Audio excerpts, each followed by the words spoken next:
What is going on, guys? So today I'm going to show you how to get third person mode in CS2. So as you can see, third person mode looks like this.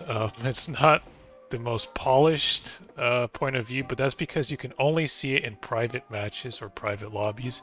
You can't actually do this in like a competitive match or any online like CS2 matchmaking server match like deathmatch, casual, wingman, or a competitive premiere. You can't do it on those, but like a private match or like a workshop map or offline with bots, you can actually do this. Wherever you can do SV cheats, you can do this.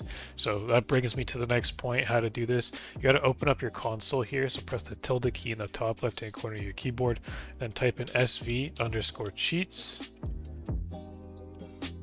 and you'll see it can say true or false. If you press up, or I guess that doesn't matter, but just press or type in 1. 1 is for true, 0 is for false. So if we set it to true, we can then type in the command third person.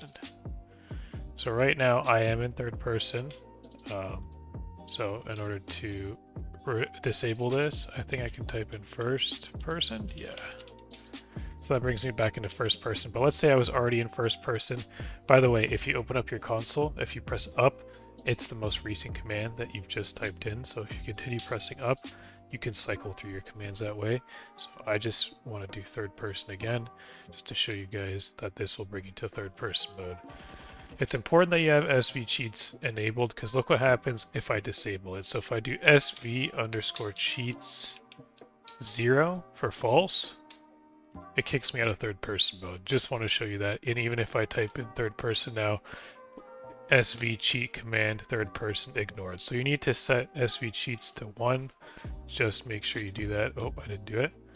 And then you can do third person. And now I'll just show you what it looks like a bit.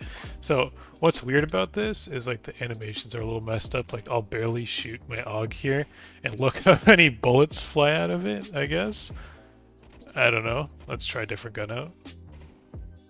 No, it doesn't seem to matter. Like I'm one tapping and like bullets are raining out of this. But check out the deagle. This looks ridiculous. Look at this. The deagle's an automatic weapon. Look at all the bullet caps flying out of it. And then if you zoom in, by the way, all it does is just zoom into your character more. Wow, the op is just automatic. So as you can see, not the most polished point of view, and that's just because the game's not meant to be played this way. It's kind of like a thing you just experiment with. But yeah, that's third person mode in CS2, guys. Hopefully you found this video helpful. If you did, please drop a like, and don't forget to subscribe. Thanks for watching.